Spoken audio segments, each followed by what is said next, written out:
The conference room at Henderson Technologies felt smaller than it should have been, despite the floor-to-ceiling windows overlooking downtown Seattle. I sat in the corner chair, the one closest to the door, while my brother Marcus commanded attention from the head of the table. 23 people filled the space, board members and senior executives, their expensive suits and practiced expressions creating an atmosphere of controlled importance. "Before we begin the quarterly review," Marcus announced, adjusting his Patek Philippe watch with deliberate slowness, "I'd like to address a personal matter that's been bothering me." My father, Gerald Henderson, sat 2 seats to Marcus's right, his silver hair perfectly styled, his custom suit immaculate. At 62, he still carried himself like the corporate titan he'd been before semi-retirement. He nodded encouragingly at Marcus, a small smile playing at his lips. "My sister Emily decided to grace us with her presence today," Marcus continued, gesturing toward me with what might have looked like casual dismissal to anyone who didn't know him. I knew him. This was calculated. "She's been asking questions about company operations, stock structures, things that are frankly beyond her comprehension." Several board members shifted uncomfortably. Jonathan Price, the CFO who'd been with the company for 8 years, studied his tablet screen with sudden fascination. Margaret Chin, head of operations, found something interesting in her coffee cup. "Marcus," I said quietly, keeping my voice level, "I was simply trying to understand." "That's exactly the problem," he interrupted, leaning forward with practiced intensity. "You're trying to understand things you'll never understand. Real business. Strategic positioning. Market dynamics." He paused, letting each phrase land with weight. "You work an entry-level administrative job at some nonprofit. You schedule meetings and order office supplies. That's not business, Emily. That's busy work." My mother, Patricia, sat beside Dad, her designer handbag placed just so on the table. She didn't defend me. She never did when Marcus was performing. "Your brother has tripled company revenue in 3 years," Dad interjected, his voice carrying the boom of someone used to commanding rooms. "He's expanded us into 4 new markets, secured partnerships with Fortune 500 companies, positioned us for an IPO that could make this family generationally wealthy beyond what I ever achieved. And you," Marcus said, his attention boring into me, "you live in a studio apartment in Capitol Hill. You drive a 7-year-old Honda. You shop at Target." He said Target, the way some people might say landfill. "So when you ask questions about equity structures and shareholder agreements, you'll forgive me for not taking you seriously." "I'm just trying to learn," I said, my hands folded in my lap, my expression neutral. Years of family dinners had taught me that showing emotion only gave them ammunition. "Learn." Marcus laughed and several executives joined in with polite chuckles. "Emily, I have an MBA from Wharton. Dad built a $200 million company from nothing. You have a bachelor's degree in nonprofit management from a state school. These aren't the same things." My phone vibrated in my pocket. I ignored it. "I think what Marcus is trying to say," Mom offered, her tone suggesting she was being diplomatic when she was actually twisting the knife, "is that we're proud of your work with your little charity. Helping people is noble. But it's not the same as creating value, building enterprise, understanding markets."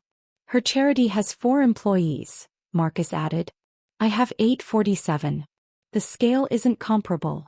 David Morrison, the lead investor who'd backed Henderson Technologies' Series C round, cleared his throat.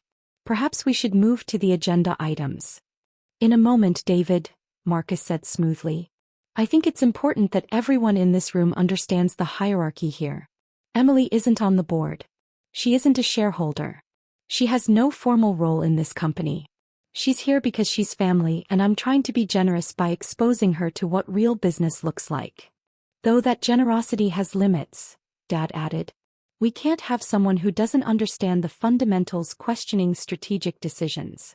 "I wasn't questioning," I said softly. "I asked about the shareholder distribution because you saw some paperwork you didn't understand," Marcus finished. "Yes, Emily, companies have complex ownership structures. There are voting shares, non-voting shares, preferred shares, options pools. It's not something you can grasp from reading a few documents." Jennifer Wu, the company's general counsel, shifted in her seat. She'd been studying me with an odd expression for the past several minutes. Unlike the others, she didn't look uncomfortable. She looked curious. The shareholder structure is actually quite straightforward, Jennifer said carefully. Perhaps Emily has legitimate questions about. Jennifer, Marcus cut her off with a smile that didn't reach his eyes. I appreciate your thoroughness, but I think I know my own sister's capabilities better than you do. She means well, but she's out of her depth. My phone vibrated again. Then again. Kept my hands still. You know what your problem is, Emily? Marcus stood now, pacing behind his chair like a professor delivering a lecture. You've never had to compete. You've never had to fight for market share, negotiate with vendors who smell weakness, manage teams that are looking for any sign you don't know what you're doing. You chose an easy path. A safe path. And now you're trying to understand a world you deliberately avoided. That's not fair, I said quietly. Fair. Dad's voice rose. You want to talk about fair? Is it fair that Marcus works 80-hour weeks while you leave your office at 5? Is it fair that he's building something generational while you're satisfied with a paycheck that probably doesn't cover what we spend on wine in a month? Several people looked away. This wasn't a business meeting anymore. This was a family evisceration with an audience. I make $38,000 a year, I said, stating a fact, not complaining. Exactly, Marcus pounced. And I made $2.3 million last year. Do you understand the difference? That's not luck. That's capability. That's understanding business at a level you'll never reach. Marcus has a point, Mom said, her voice gentle in that particularly cutting way she'd perfected. You're 31 years old, Emily. Most people at your age in the business world are already senior managers, directors. You're still doing administrative work. We're not being cruel. We're being realistic. My phone was vibrating continuously now. Whoever was calling wasn't giving up. Answer your phone, Marcus said, checking his watch again. Probably someone calling about copier maintenance or something equally critical. I pulled out my phone. The screen showed 8 missed calls from Richard Ashford and 3 from Chin Wei. Both names would mean nothing to anyone in this room except Jennifer Wu, who'd gone very still, her eyes fixed on my phone screen from across the table. I should take this, I said quietly. Of course you should, Marcus said. Well, wait. I'm sure your emergency involves someone's travel reimbursement or a scheduling conflict for a meeting room. I stood and walked to the corner of the room by the windows. Richard Ashford's number appeared again. I answered. Ms. Henderson, Richard's British accent was crisp with urgency. I've been trying to reach you for 40 minutes. Chin Wei is on the line as well. We have a situation that requires immediate authorization. I'm in a meeting, I said quietly. I understand, but this can't wait. The Phoenix Holdings acquisition is moving forward ahead of schedule. The Singapore group is pressuring for a decision on the Henderson Technologies position. We need to know whether you want to proceed with the full sale of your stake or maintain majority control. Behind me, I could hear Marcus resuming his presentation about quarterly projections, his voice confident and commanding. How much time do I have? I asked.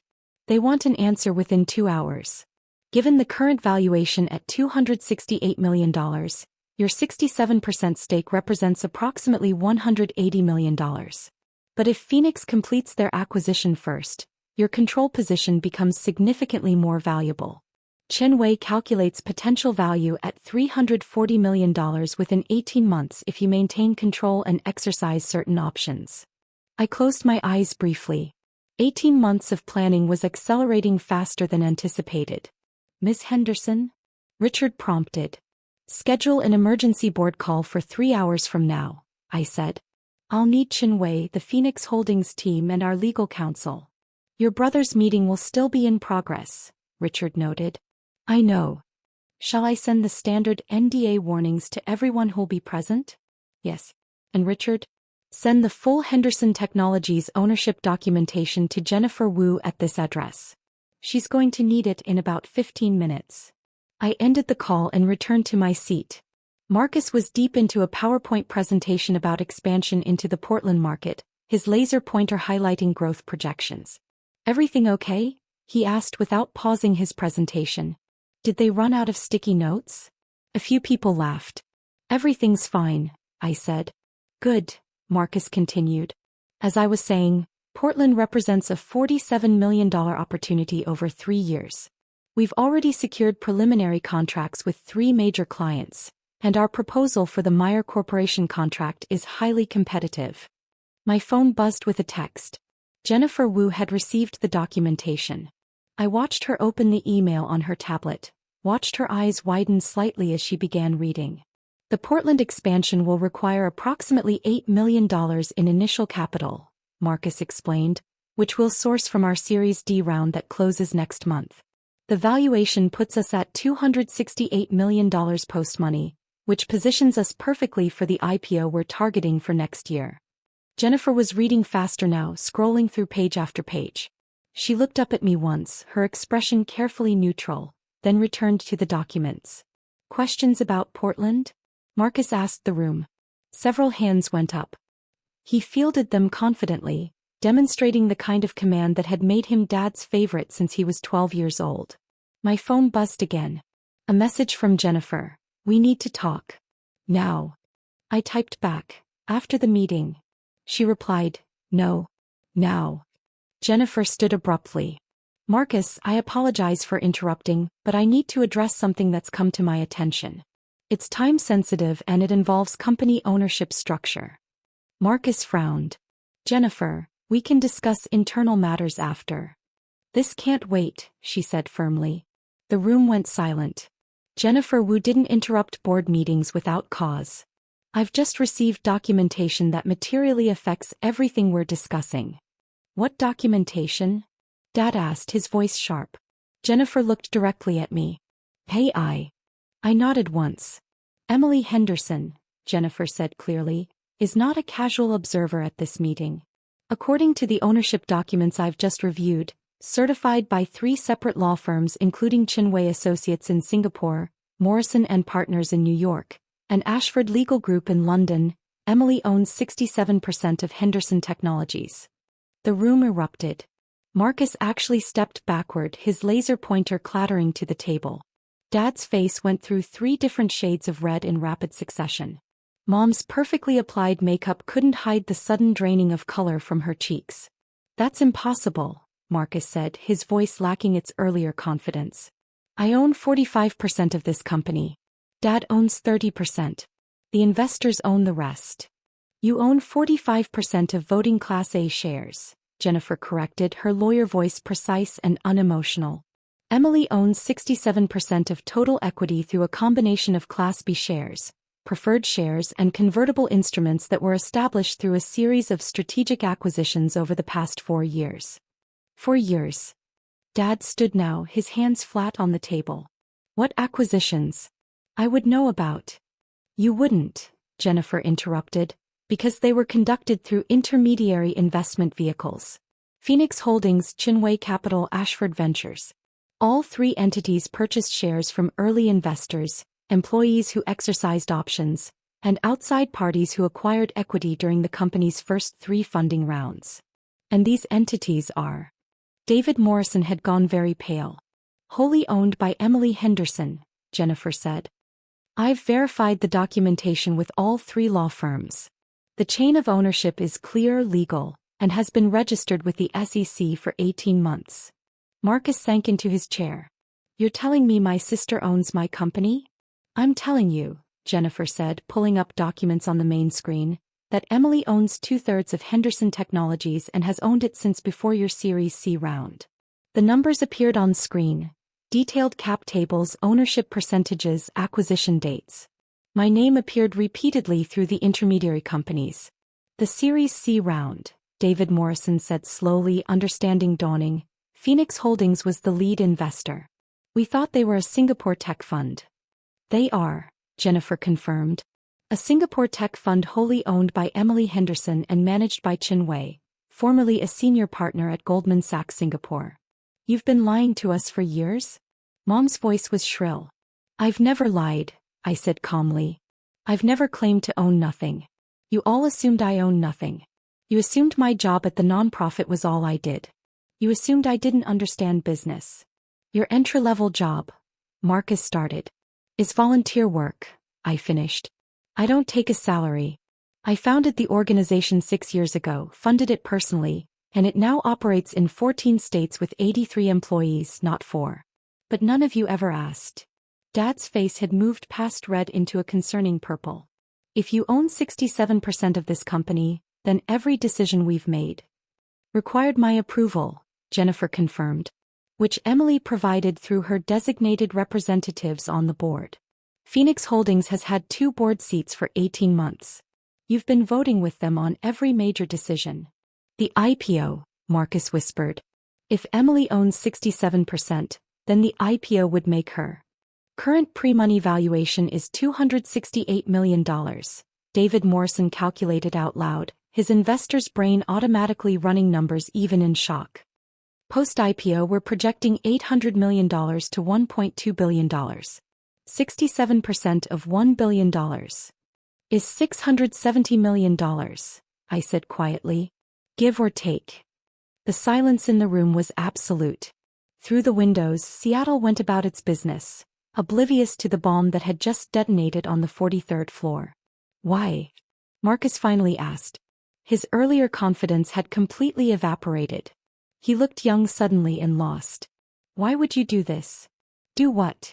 I asked. Invest in a promising technology company? That's what good business people do, Marcus. They see opportunities and they capitalize on them. You let us think, Mom started. I let you think what you wanted to think, I said. I drive a 7-year-old Honda because I like my car. I live in Capitol Hill because I love my neighborhood. I shop at Target because it's convenient. None of those things have anything to do with my net worth. The nonprofit, Dad said, still processing. Your little charity has an annual budget of $47 million, I said. It's not little. It's just not something you ever bothered to learn about. Jennifer was advancing through more slides now, pulled from the documentation I'd had Richard send her. Emily's investment portfolio extends beyond Henderson Technologies. She has majority or significant stakes in 12 companies across tech, healthcare, and renewable energy. Her net worth, as of this morning's valuations, is approximately $890 million. Almost $1 billion, Marcus said numbly. And you let me, he continued, his voice rising, you let me stand here and lecture you about business? You let me mock your career, your income, your capabilities. Yes, I said simply. Why? Because I wanted to see how far you'd go, I said, my voice still calm. I wanted to see if anyone in this family would ever think to ask me about my life rather than assume they understood it. 4 years, Marcus. 4 years of family dinners where you talked about your deals, your successes, your brilliant strategies. 4 years where I asked questions and you treated them like a child asking about adult matters. You were humiliating us, Mom said, her voice sharp. No, I corrected. You were humiliating yourselves. I was just watching. My phone rang again. I checked the screen. I need to take this. It's Chin Wei. Wait, Dad commanded, using the voice that had made executives jump for decades. You can't just drop this bomb and leave. I can actually, I said, already standing. I own 67% of this company, which means I can do essentially whatever I want. But to address your concern, I'm not leaving. I'm taking a call about whether to sell my stake to Phoenix Holdings for $180 million or maintain control through the IPO. Sell? Marcus jerked upright. You can't sell. If Phoenix already owns your shares and they're buying more, then they'd own over 90% of the company, David Morrison finished. They could force a buyout of all remaining shareholders at their chosen price. Which would mean, Jennifer added, that everyone in this room with equity would be cashed out at Phoenix's valuation, not the IPO valuation. That's tens of millions of dollars in difference, Dad said, the calculation hitting him. Marcus's stake would be worth significantly less, I confirmed. About 60% less than the IPO scenario. But it would be clean, quick, and you'd all be out of the company within 6 months. You wouldn't, Marcus said, but uncertainty flooded his voice. I'm considering it, I said honestly. Phoenix Holdings has been pushing for full acquisition for 6 months. I've been resistant because I believed Henderson Technologies had strong leadership and significant growth potential. But this morning's meeting has given me doubts about the leadership assessment. Because we didn't know you owned the company? Mom demanded. That's vindictive. No, I said, because you demonstrated that you make assumptions without verification, that you value appearance over substance, and that you're willing to publicly humiliate someone you believe has no power. Those are concerning leadership qualities. I answered the phone. Chinwei, give me one moment. I muted it and looked at the room. I'm going to take this call in the executive office down the hall. It will last approximately 30 minutes. During that time, you might want to discuss how you'd like to proceed. Proceed with what? Dad asked. With your employment, I said simply. Marcus, you're the CEO, but I'm the majority shareholder. I have the right to replace you at any time for any reason. Dad, you're chairman of the board, but I control 67% of the votes. I can reconstitute the board with a single shareholder resolution. Mom, you're not employed by the company, so this doesn't affect you directly, but your family's financial future is very much on the table. You're threatening us, Marcus said. I'm informing you of the situation, I corrected. Whether it's a threat depends entirely on how you choose to interpret it and respond to it. I walked to the door, then paused. One more thing. When I come back from this call, I'm going to ask for your recommendation on whether I should sell to Phoenix or maintain control through the IPO. Your answer will tell me a lot about whether you understand business, Marcus. Whether any of you do. I left them there, their faces a mixture of shock, anger, and calculation. The executive office was empty, a small space with a desk and a chair and windows overlooking the city. I unmuted my phone. Chinwei, I'm sorry for the delay. No apology necessary, her crisp voice replied. Chinwei was 53, brilliant and utterly without patience for nonsense. I assumed the board meeting became interesting? You could say that. Richard and I have been modeling both scenarios. If you sell to Phoenix now, you walk away with $180 million liquid. Clean exit, no further involvement. If you maintain control through IPO, best case scenario puts you at $670 million in 18 months, but you remain entangled with your family's company and all the complications that entails. And if the IPO underperforms? Worst case realistic scenario still puts you at $380 million. The company fundamentals are sound despite your brother's theatrical management style. But Emily, this isn't really a financial question, is it? No, I admitted. This is about whether you want to punish them or prove something to them. And I'll tell you what I tell all my clients. Neither punishment nor proof should drive investment decisions. Then what should? What serves your interests? What moves you toward your goals? Your family's opinion of you should not be a factor in a $180 million decision. Through the office window I could see Elliott Bay, ferries cutting white lines across blue water. Seattle spread out below, thousands of lives being lived by people who had no idea a woman in a corner office was deciding the financial fate of hundreds of employees and her entire family. The nonprofit could do a lot with $180 million, I said. It could, Chinwei agreed. You could expand to all 50 states, triple your impact, help tens of thousands more people. That's a valid consideration. Or I could maintain control, guide the company through IPO, potentially end up with much more money and much more ability to create change. Also valid.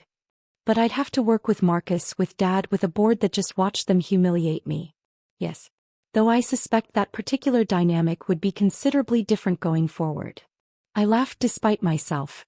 That's an understatement. What does your instinct tell you? I thought about Marcus's face when Jennifer revealed the ownership structure. About Dad's purple rage. About Mom's shock that her disappointing daughter wasn't disappointing at all, just disappointing to them. I think, I said slowly, that I want to see what they do in the next 30 minutes. Interesting choice, Chinwei said. I'll prepare documents for both scenarios. Call me when you decide. I ended the call and sat in the executive office chair, swiveling to face the window. My phone buzzed with text. Jennifer, they're arguing. Then, your father is demanding we verify everything. Then, Marcus is very quiet.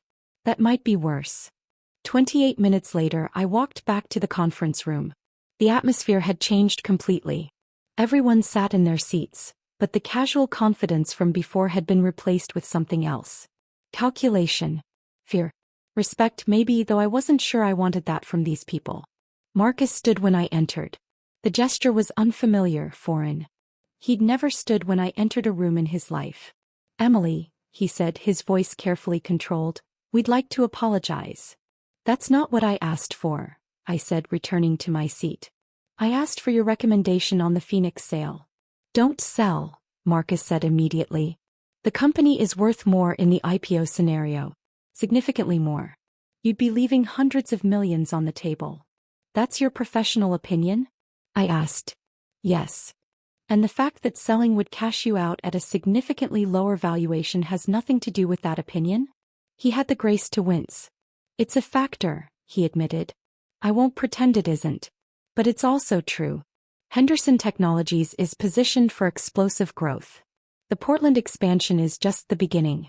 We have Seattle, San Francisco, and Austin already producing strong revenue. Portland adds another major market. Then Denver, Phoenix, Chicago. Within 3 years, we could be the dominant player in our space. I noted. Interesting pronoun choice. You own the company, Marcus said. I'm the CEO you hired essentially, even if that hiring happened indirectly. And if I choose to unhire you? The room held its breath. Then I'd be disappointed, Marcus said, because I've spent 3 years building something I believe in. But I'd understand.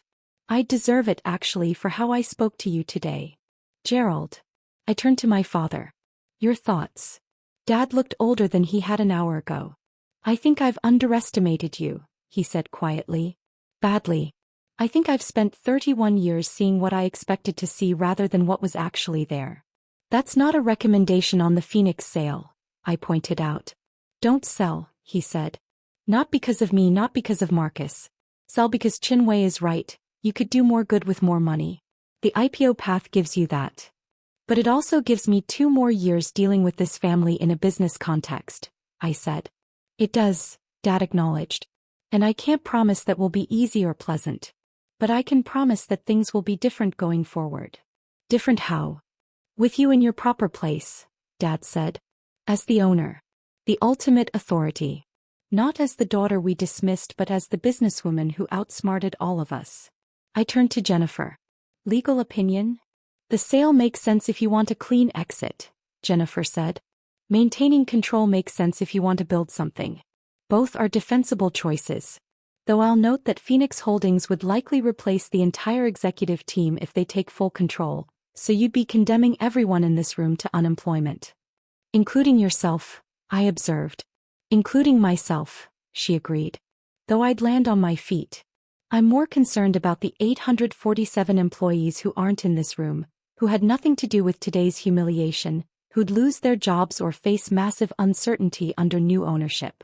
That was the consideration that mattered. Not Marcus's stake, not Dad's pride, not even my own satisfaction at watching them sweat. 847 people, most of whom I'd never met, whose livelihoods depended on Henderson Technologies continuing to exist. I'm not selling to Phoenix, I said. Relief flooded the room like a physical thing. But, I continued, things are going to change. Marcus, you're good at your job. The growth numbers prove it. But you're going to have oversight now. Real oversight. Jennifer, I want monthly reports on all major decisions. David, your board seats stay, but I'm adding 3 more board members. People I trust. People who'll actually represent my interests. Understood, Marcus said quickly. Dad, you're stepping down as chairman. I'm taking that position. Dad opened his mouth, closed it, then nodded. That's fair. Mom. I looked at my mother, who'd been silent for the past half hour. You're not part of the company, so this doesn't affect you professionally. But personally, I think we need some space. I won't be coming to family dinners for a while. Emily, she started. I'm not angry, I said, which was true. I'm just tired. Tired of being treated like I'm less than. Tired of being dismissed. I have a life you never bothered to learn about, accomplishments you never thought to ask about, a career you mocked without understanding. That's exhausting. We'll do better, she said, and she might have even meant it. Maybe, I said. We'll see. I stood gathering my things. The meeting wasn't over, but my part in it was. Emily, Marcus said as I reached the door. Why didn't you tell us? Years ago when you first started buying shares. Why didn't you just say something? I considered the question. Because I wanted to see if you'd figure it out, I said finally. I wanted to see if any of you would notice that the Phoenix Holdings representative at board meetings looked exactly like the woman in my college graduation photos that still sit on Mom's piano. I wanted to see if Dad would recognize my investment strategy as identical to his own early career. I wanted to see if you, Marcus, would ever wonder where I got the money to donate $2 million to your company's charity foundation last year. You donated, Marcus stopped. The anonymous donor. Not that anonymous, I said. The paperwork had my signature. You just never looked. I left them there processing. Jennifer followed me into the hallway. That was impressive, she said. That was exhausting, I corrected. Fair. For what it's worth, I think you made the right call not selling. The company is solid. Marcus is actually good at his job when he's not being an arrogant ass. With proper oversight, Henderson Technologies could be something really special. I know, I said. That's why I bought it in the first place. My phone rang again. Richard Ashford, probably wanting to know the outcome. I need to update my team, I told Jennifer. Can you send me the board meeting minutes once they're finalized? Of course. Though I suspect these will be the strangest minutes I've ever written. Item 4. Emily Henderson revealed to own the company. Chaos ensued. I smiled despite myself. Keep it professional, Jennifer. Always do. I took the elevator down 43 floors, walked through the lobby where the security guard nodded at me the same way he had when I entered. Just another visitor, nothing special, and stepped out into Seattle afternoon sun. My phone showed text from Chinwei. Heard you're maintaining control. Good choice. Richard, board call still scheduled? A message from my assistant at the nonprofit. Reminder. Youth Center opening tomorrow at 10 a.m. Press will be there. The Youth Center. Right. The project I'd spent 2 years funding and planning, the one that would serve 500 kids in underserved neighborhoods. The one my family didn't know about because they'd never asked what my nonprofit actually did. I texted back, I'll be there. Then I walked to my 7-year-old Honda, which started reliably like it always did, and drove back to my studio apartment in Capitol Hill, which had exposed brick and great light and cost $1,800 a month even though I could afford something 100 times more expensive. I could afford a lot of things. A bigger car. A bigger apartment. A different family. But I'd learned something my father and brother never understood. Having money and needing to prove you have money are two entirely different things. One is wealth. The other is insecurity. And I'd never been insecure about what I'd built. I'd only been disappointed that my family couldn't see it. Now they could. Whether they'd learn anything from it remained to be seen. My phone buzzed one final time. A text from Marcus. I'm sorry. Really. And not just because you own the company. Because I was cruel. Because I should have known better. Because you're my sister and I failed you. I stared at the message for a long time. Then I typed back, I know. Not forgiveness. Not yet. But acknowledgement. It was a start.